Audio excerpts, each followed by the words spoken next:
कल की बात है, काउंटिंग डे, और राहुल गांधी के फोन पर एक ही दिन में 2 ट्वीट्स टाइप होते हैं जो अगर आप साथ रख के पढ़ें तो पूरी एसआईआर की कहानी आपके सामने खुल जाएगी। पहला ट्वीट केरलम के लिए, thank you to my brothers and sisters in Keralam for a truly decisive mandate. कुछ घंटे बाद दूसरा ट्वीट बंगाल के लिए, Assam and Bengal are clear cases of the election being stolen by the BJP with the support of the EC. More than 100 seats were stolen. पहले tweet में जिस election commission को उन्होंने केरला की जीत का क्रेडिट दिया, शाम तक यानी दूसरे ट्वीट में बीजेपी की हेल्पर बन गई वो। और सबसे इंटरेस्टिंग बात देखिए, ये दोनों राज्य केरला और बंगाल एक ही प्रोसेस से गए, वोटर लिस्ट में एक ही तरह के सुधार से गुजरे, और वो सुधार था एसआईआर, एक ही एसआईआर से। तो केरलम में डिसाइसिव मैंडेट और बंगाल में चोरी, दोनों एक साथ कैसे हो सकते हैं? और एकदम सिमिलर लाइंस पर देखिए, ध्रुव राठी वाला इकोसिस्टम भी ट्वीट करके बीजेपी में बंगाल की जीत को 27 लाख वोटर्स डिलीट करने से जोड़ता है और कहता है कि ये फ्री एंड फेयर इलेक्शंस नहीं है। तो दोस्तों, इनके सवालों का जवाब एक 1998 की कहानी में छुपा है, एक आदमी की कहानी जिसका नाम था मनी कुमार सुब्बा। चलिए आपको ये किस्सा सुनाते हैं। 88 আইপি হাজারিকা কেস কৰিছিল। এই কেস কৰিছে কি এইটো নেপালী নাগৰিক আছে বুলি হাইকোৰ্টৰ। 1998 में तेजपुर असम से कांग्रेस का कैंडिडेट खड़ा होता है, नाम था मनी कुमार सुब्बा। अपने नॉमिनेशन पेपर पर खुद लिखता है place of birth Tezpur Assam, date of birth 16 March 1951। वो आदमी तेजपुर से जीत जाता है, एमपी बन जाता है।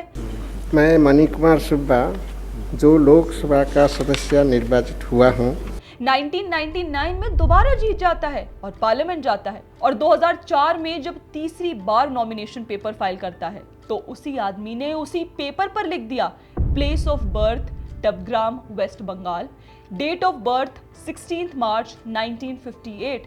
7 साल छोटा हो गया, जन्म स्थल असम से बंगाल आ गया और कांग्रेस का टिकट फिर भी मिल गया। 2005 में नोएडा के बीरेंद्र नाथ सिंह ने सुप्रीम कोर्ट में पीआईएल डाला। Investigating agency says the birth certificate given by Mr. Subba is fake. The court has given the MP 6 weeks to reply. The MP from Assam submitted documents claiming he was born in Bengal, but the CBI now says those documents were fake. CBI ने investigation के बाद apex court में affidavit file किया जिसमें साफ लिख दिया कि इसका बर्थ सर्टिफिकेट फ्रॉड है, सिटीजनशिप प्रूफ फॉर्ज्ड है। और जनवरी 2010 में चीफ जस्टिस केजी बालाकृष्णन की बेंच ने सिटिंग एमपी के वकील को सबके सामने कहा, there are serious doubts about your identity, I have gone through the report of CBI. ये सब सुनकर आपको लगेगा कि इस ऑब्जर्वेशन के बाद तो कोर्ट ने उसी वक्त सुब्बा को कुर्सी से उतार दिया होगा, और यही कहना भी चाहिए क्योंकि कॉमन सेंस तो यही कहता है। लेकिन कोर्ट ने ऐसा नहीं किया।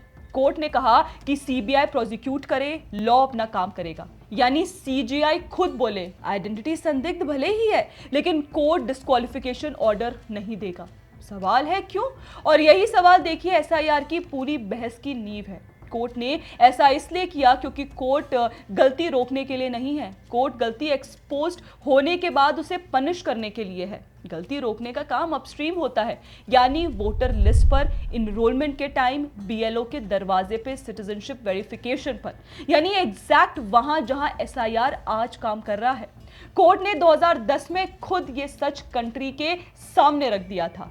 और आखिर में सुब्बा को उस कुर्सी से किसने उतारा? कोर्ट ने नहीं, सीबीआई ने नहीं, कांग्रेस ने नहीं।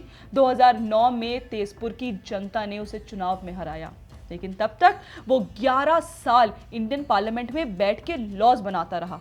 फिर 2019 में गुड़गांव के हॉस्पिटल में चल बसा, बिना साबित किए कि वो सच में इंडियन था भी या नहीं। देखिए, सुब्बा केस ने हम सबको एक बात साफ बता दी है कि अगर ईसीआई और उसका वोटर रोल फेल हो जाए तो एक नॉन सिटीजन भारत का एमपी बन सकता है। और हाँ, कोर्ट उसे कुर्सी से नहीं उतार सकता, सिर्फ वोटर के पास ये पावर है। लेकिन वोटर भी तब ही सही फैसला कर सकता है जब रोल साफ हो, यानी उस रोल में जिसका भी नाम है वो खुद भारत का नागरिक हो। एसआईआर का काम यही है, रोल साफ रखना ताकि अगला सुब्बा इनरोल ही ना हो पाए। लेकिन देखिए, सुब्बा एक आदमी था जो पकड़ा गया, सवाल यह है कितने सुब्बा पकड़े नहीं गए हैं? इसका जवाब बंगाल में मिलता है। बंगाल में 2025 के अक्टूबर में एसआईआर शुरू हुआ और जब फाइनल लिस्ट आई तो लगभग 90 लाख नाम वोटर रोल से हटे और वोटर की संख्या 7.66 करोड़ से घटकर 6.77 करोड़, टोटल का 12%।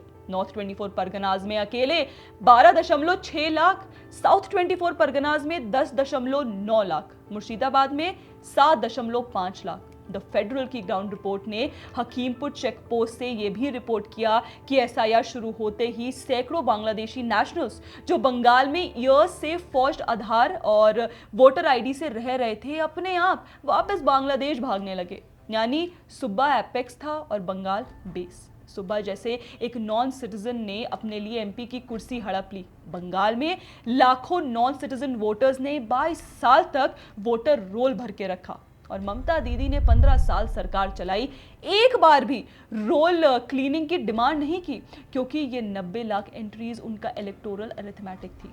अब एसआईआर का मैजिक देखिए, वोटर लिस्ट में 90 लाख कम हुए लेकिन बंगाल का टर्नआउट आया 92.47%, इतिहास का हाईएस्ट। पहला रिकॉर्ड था 84% 2011 का। इसका सीधा मतलब है कि पहले वाले 90 लाख एंट्रीज वोट डाल ही नहीं रहे थे, या तो मुर्दे थे या दूसरे स्टेट में थे या सिटीजन ही नहीं थे, और असली बंगाली का असली वोट 22 साल से उस बोगस अरिथमेटिक के नीचे दब रहा था। अब ऑपोजिशन का तर्क है कि एसआईआर सिर्फ बीजेपी को जिताने के लिए बनाया गया। तो आइए आपको हम पांचों राज्यों के नंबर्स एक साथ दिखाते हैं। बंगाल में 90 लाख कटे यानी 12%, बीजेपी जीती। तमिलनाडु में 70 लाख कटे सीईओ अर्चना पटनायक की रिलीज के अकॉर्डिंग, लेकिन बीजेपी नहीं जीती, टीवीके जीती, एक बिल्कुल नई पार्टी। केरलम में सिर्फ 9 लाख कटे 3.2% और कांग्रेस लेड यूडीएफ जीती। उसी यूडीएफ को राहुल गांधी ने ट्रूली डिसाइसिव मैंडेट कहा। पुडुचेरी में छोटे स्केल पर रिवीजन हुआ 24 साल बाद पहली बार, और एआईएनआरसी एनडीए वापस जीती। अब आप एक मिनट जरा रुक के सोचिए, बंगाल में डिलीशन रेशियो जो है वो केरलम से 4 गुना ज्यादा था, लेकिन चोरी सिर्फ बंगाल में हुई। ये कैसी चोरी है जो पांचों स्टेट्स में डिलीशन करती है लेकिन सिर्फ वहां जीतती है जहां ऑपोजिशन हारे? ये तर्क तो चौथी क्लास का लॉजिकल फैलेसी है। सच ये है कि SIR neither makes nor breaks elections. SIR का काम ये है कि चुनाव में वो लोग वोट डालें जिन्हें कॉन्स्टिट्यूशन परमिशन देता है। आर्टिकल 326 में शब्द सिटीजन है, रेसिडेंट नहीं, डॉक्यूमेंट होल्डर नहीं, सिटीजन।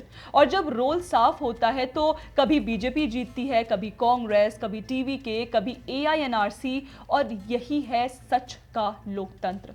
अब देखिए, इसी बीच अगर आप भवानीपुर सीट की ही बात करें तो एसआईआर के अंतर्गत वहां से लगभग 3800 वोट्स डिलीट हुए और बीजेपी के शुवेंदु अधिकारी ने ममता बनर्जी को 15,000 वोटों से हराया। तो क्या वहां भी वोट चोरी हुई है? और देखिए एक आखिरी एविडेंस, 2008 में कांग्रेस के अपने असम एजुकेशन मिनिस्टर रिपुन बोरा ने हिमालयन टाइम्स से खुद कहा था कि सुब्बा को तुरंत रिजाइन करना चाहिए, सिटीजनशिप वेरीफाई हो। तब सिटीजनशिप वेरिफिकेशन जरूरी थी क्योंकि तब अपना ही एमपी फंसता था। 2026 में वही कांग्रेस कहती है सिटीजनशिप वेरिफिकेशन फ्रॉड है क्योंकि अब बंगाल और असम का अपना वोट बैंक फंसता है। ये है मौका परस्ती, और ये किसी बीजेपी आईटी सेल ने नहीं लिखा, ये कांग्रेस ने 18 साल के गैप में खुद अपने हाथ से लिखा है। तो आखिरी सवाल एक ही है दोस्तों, आप मणि कुमार सुब्बा के साथ खड़े हैं या भारत के साथ? आप चाहते हैं कि बंगाल में 90 लाख बोगस एंट्रीज असली बंगाली का वोट दबा दें, या आप चाहते हैं कि असली सिटीजन का असली वोट गिना जाए? सुब्बा को 2009 में वोटर्स ने हराया, बंगाल में एसआईआर ने 90 लाख बोगस एंट्रीज हटाई और असली बंगाल पहली बार अपने वोट के थ्रू बोला है। केरलम में कांग्रेस जीती एसआईआर रोल पर, तमिलनाडु में टीवीके जीती एसआईआर रोल पर, पुडुचेरी में एनडीए जीती एसआईआर रोल पर। सिर्फ वहां जहां ऑपोजिशन हारी वहां एसआईआर चोर है। ये एविडेंस का देखिए एक ही कंक्लूजन है और उस कंक्लूजन का नाम है डबल स्पीक। कांग्रेस और उसके इकोसिस्टम को एसआईआर का ऐसा भी डर क्या है कि केरला, तमिलनाडु में हुए एसआईआर पर तो विरोध नहीं किया, लेकिन बंगाल को लेकर हू हल्ला मचा दिया। ये इकोसिस्टम तब कहां था जब ममता बनर्जी ने एसआईआर प्रोसेस के लिए अपने ऑफिसर्स को डिप्लॉय करने से ही मना कर दिया था। इन्होंने क्यों सवाल नहीं उठाया कि ममता बनर्जी ने उस दौरान क्यों कोऑपरेट नहीं किया ईसीआई के साथ? और सुप्रीम कोर्ट ने भी 1 या 2 बार नहीं बल्कि 7 से 8 बार मेजर हियरिंग्स की, ताकि एक भी असली वोटर का नाम एसआईआर प्रोसेस में ना कट सके। लेकिन ये बात राहुल गांधी और उनके इकोसिस्टम को कहां समझ आएगी? एंड हाँ, what was legal for Bihar is legal for Bengal. मतलब एक आदमी, एक ट्वीट, एक ही दिन, 2 भारत। एक भारत वो जहां असली सिटीजन का असली वोट गिना जाए, दूसरा भारत वो जहां सुब्बा 3 बार एमपी बन जाए। आप बताइए, आप किस भारत को चुनते हैं? कमेंट सेक्शंस में हमें अपना जवाब दीजिए। आज से देखिए 30 साल बाद जब इतिहास एसआईआर के बारे में लिखेगा तो ये पूछेगा 2026 में जब एविडेंस साफ था तब आपने क्या किया? चुप रहे या सच बोला?